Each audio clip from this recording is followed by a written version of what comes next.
Hi everyone, I'm here today to share some information about these homemade masks that I've made.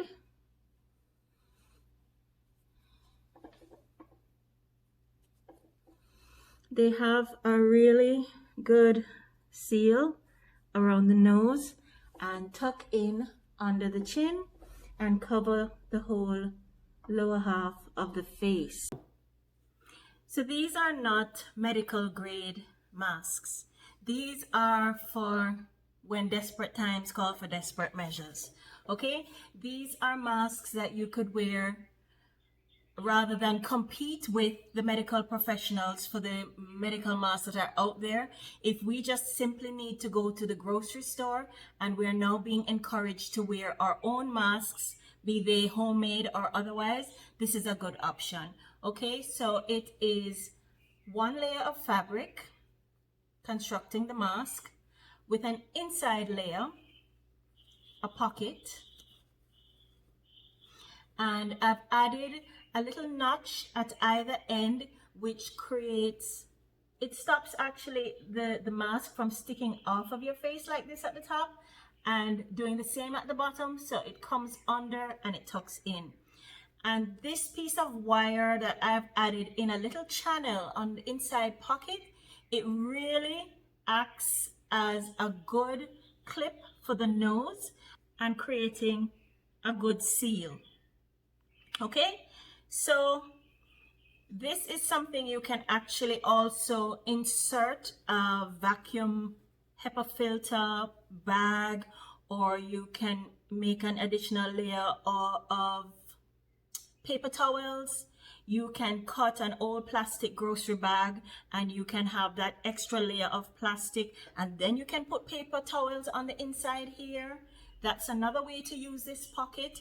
Or you can actually, the best option I think that adds some extra protection is to use two panty shields and slide them into this pocket, and so you will have that plastic barrier as well as the fabric barrier of the panty liners to give you some extra protection. Okay, so actually I have found that these straps, which I thought were going to be uncomfortable, act really well and better than elastic, because the elastic doesn't give you any room for adjustment for different size faces.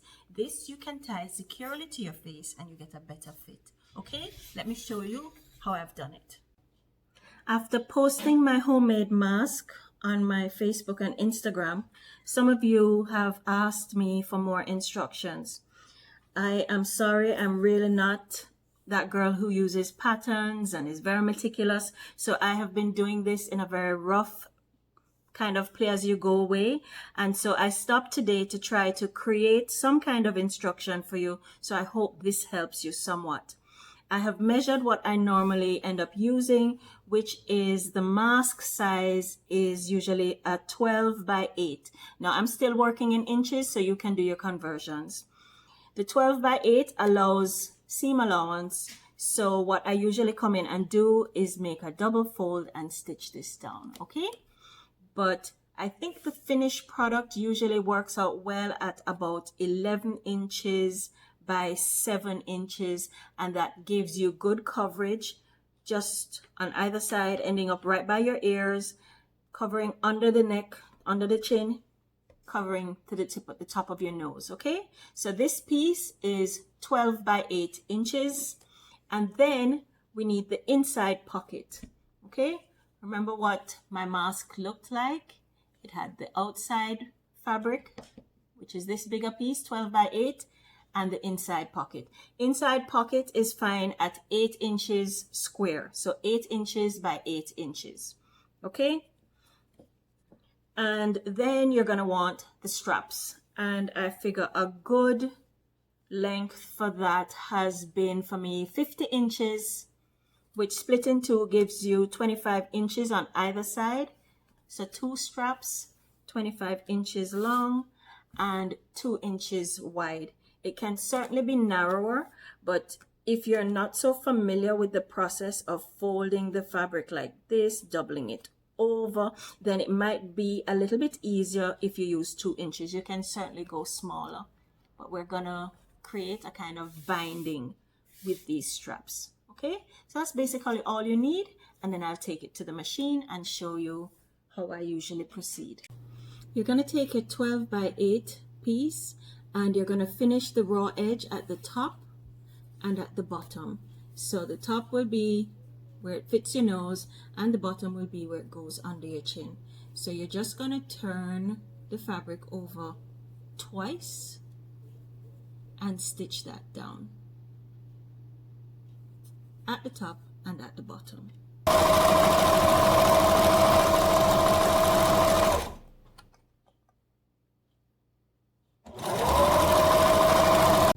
The next step now will be to finish all 4 edges of what will become your pocket.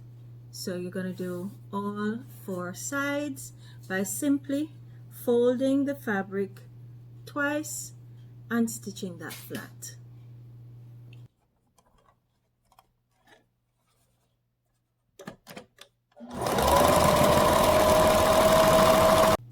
So here are the 2 darts, which I feel like they're such an important feature of the mask. And they're just 2 little triangles. One is just about a finger joint big on this side, that's for the nose bridge, and at this side 2 fingers wide, and that goes under your chin. And they each run about an inch long from the edge. So see, just fold it in half, and your 2 darts, one at the top and one at the bottom. And this means that when you put your mask on, this will tuck, give you a nose bridge. This is going to be eventually gathered on the side, and so you have the other dart to give you good coverage at the bottom, tucking under your chin instead of the fabric simply sticking off like this. Okay, so create your 2 darts, give it a fit, and see how that works for you. The next step is to attach the pocket piece to the front of the mask. Now that all 4 sides have been stitched, I can go ahead and fold it in half so I can determine the center, and I'm going to position the center on the nose bridge piece right here in the center of the mask, and I'm going to go ahead and stitch from this end all the way across. Where it takes a little V direction here, I'm just going to straighten that out and stitch this all down flat.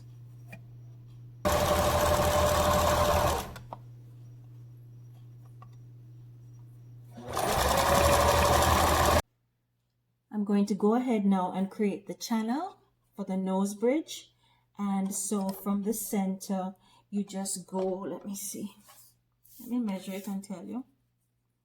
From the center, maybe 2 inches. It doesn't even have to be that long, but say 2 inches either way, or 1.5 inches in either direction. So that would be a total of 3 inches or 4 inches right across. So that's where you're going to run that little bit of wire. You don't want to make it the whole length because you don't want to have to use a long piece of wire. You're going to use a short piece of wire, and you're going to have a little channel right here to just accept that wire. You take that wire out when you want to wash your mask, okay?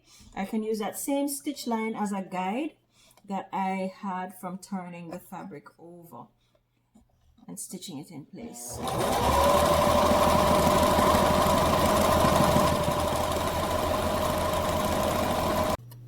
Now we do the same thing at the other end where the chin goes. Find the center, match the centers together, and just flat stitch that.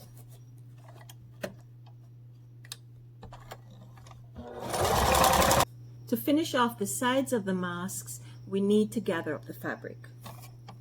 I simply hold the fabric in place with the needle and ruche the fabric under the presser foot, creating some gathers.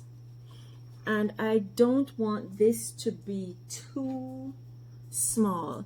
I want to keep it about 3 inches long, because I've found that if it's too small, like 1.5 inches, it doesn't have a good fit by the ear, so you want to keep it about, where's that tape measure? Here we go. Let me not guesstimate, let me give you a better idea. Say 2.5 inches I think is perfect. Okay,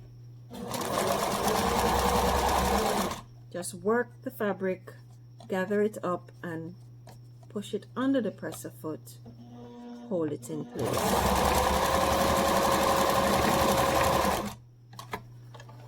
So this is what the result is, and I'll just do the same on the other side.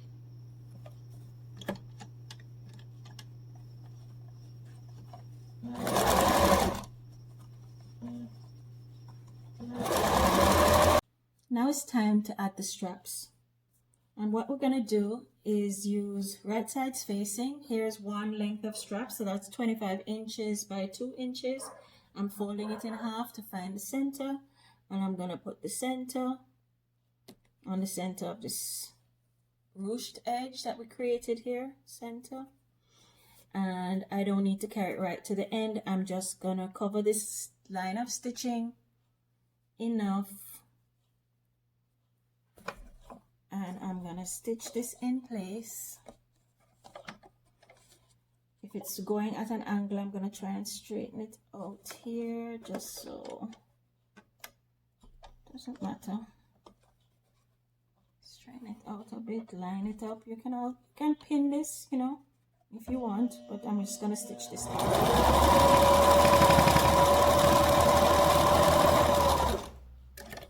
Okay, I can cut off some of the excess fabric here, not necessarily though. And when you turn it over, you're getting a clean edge. I'm gonna flip this over, work on the wrong side, and create the strap. I'm gonna do like a binding, so fold the fabric here, fold it one more time. Let me show you again. There it is. I'm gonna fold the fabric and then fold it over one more time, like this. Trying not to get in the way of the camera, but it's not working. Okay, basically this is what you're trying to create. Okay, this shows you better. Okay, gonna stitch this down.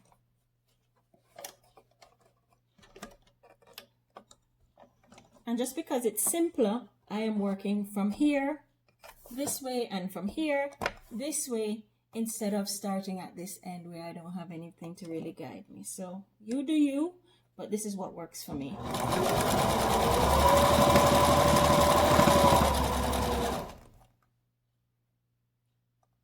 And I'm just going to continue to fold the fabric, bring the two ends in to the center, and then fold them again and stitch it down.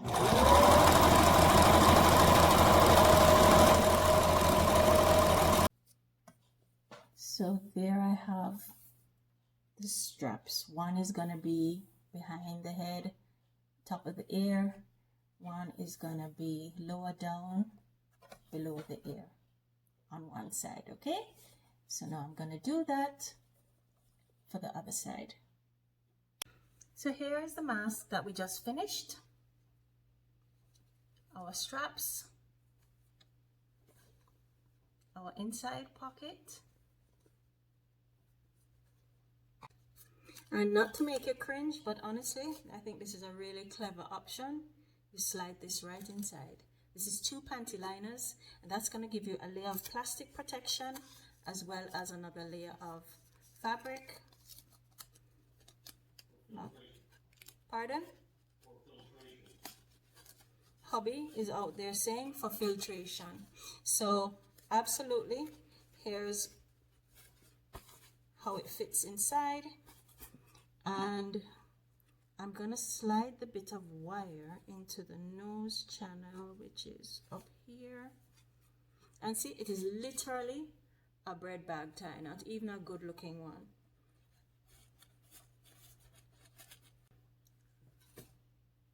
Here's another option, piece of wire, and it's craft wire, and I'm just gonna curl the ends. I don't think it really matters much, just because I'm a crafter. I'm just gonna curl the ends so we have a sharp end, and I can slide this into my nose bridge channel. There we go. This will sit here.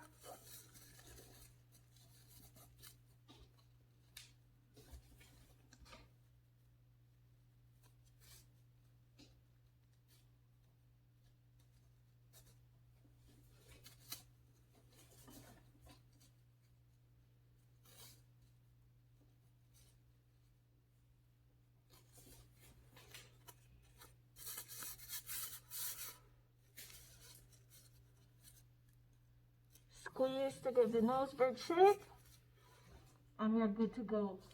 I hope this helps those of you who asked for a little bit more instruction. Okay? Bye for now.